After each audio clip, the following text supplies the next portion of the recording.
Legends of powerful evil witches who have committed heinous acts and sacrifices to obtain what they consider the ultimate gift of shape-shifting are well known in the Navajo societies.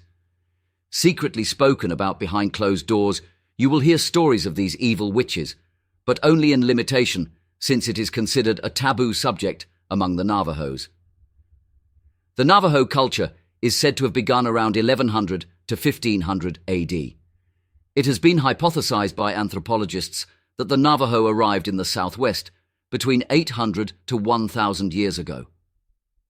In the Navajo tribe's roots, you will find a long, deep, and rich history consisting of legends and stories that are still believed in today by the Navajos, one of them being the tales of the Skinwalkers. Yi Nagloshi in Navajo language means, "With it, he goes on all four," which originated in Navajo folklore. According to the Navajos, the Skinwalkers, Yi Nagloshi, are evil worshippers of Satan who bring sickness, death, and misfortune, so speaking about them is done at absolute minimum and not shared with outsiders. May Allah subhanahu wa ta'ala keep us safe. Ameen.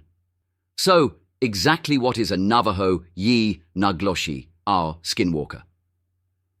Before we get into details, it must be stated that in Navajos, culture do have traditional spiritual healers who are said to use their power for good, which according to them is healing and helping the community in various ways. These healers can either be male or female, male more often, aka medicine man. At times, a well-respected healer in the community may choose to go left and use their powers to harm others. The Navajos refer to this as witchery way. They may take it a step further and choose to become a skinwalker. To become a skinwalker, you must find an individual who is a part of this secret society. From there, they are initiated and are required to do evil deeds before they are granted the powers to transform. One of those deeds is to kill a close family member and do very disturbing acts to the corpse, Austugfirula. Of all the witches spoken of in the Navajos culture, the Yi Nagloshi, Skinwalker, is said to be the most powerful and dangerous. Once the power to transform has been granted to the individual, they are often seen as wolves, foxes, coyotes, cougars, dogs, and even bears, but they have the power to take form of any animal they choose, depending on the abilities needed for a particular task, such as strength, endurance, speed, stealth, claws, and teeth. According to the Navajos culture, they can also transform into different animals, one after another. For the Yi Nagloshi, Skinwalker, to transform, they need to have a skin or a part of the animal they wish to transform into. Therefore, it would be uncommon and a taboo for a Navajo member to wear the skin or any predator-like animal, and may even raise red flags. The magical powers of Yi Nagloshi, Skinwalker, allow it to do more than transform. According to the Navajos legend, these beings can also take control of other humans if the person locks eyes with the Yi Nagloshi. Additional powers consist of mind reading, controlling other thoughts and behaviors, even of animals, causing illness which may lead to death. Astaghfirullah. May Allah subhanahu wa ta'ala keep us safe. Ameen. When a Yi Nagloshi, Skinwalker, is in its human form, they are far more powerful than the average man. It is said they are extremely fast and impossible to catch, agile, and very strong. Spotting a Skinwalker, according to the Navajos, is possible.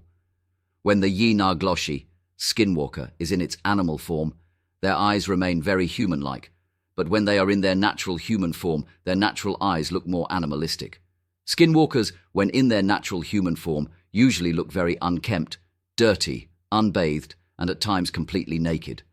On their bodies, they will carry bones, feathers, and pelts of various animals they have and can transform into.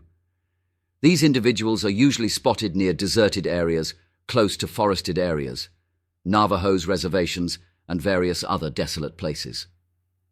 Spotting and haunting of skinwalkers have been widely reported. Skinwalkers will usually try to have their prey come to them by mimicking voices from a distance. The voice would sound similar to a loved one in distress, which would result the skinwalker's target to go towards the voice.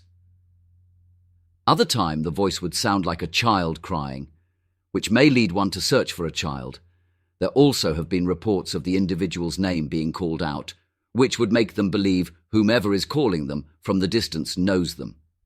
It has been reported that if a skinwalker is after a person inside of a home, the skinwalker would pop in and out of a window to draw attention, as well as bang on the home in hopes someone would come outside. Various other methods for the skinwalker to lure one to them exist. The legend to the skinwalker is something taken very seriously in the Navajo societies. As mentioned before, even speaking about them is kept at a minimum, and believed talks of these beings can bring punishment from them.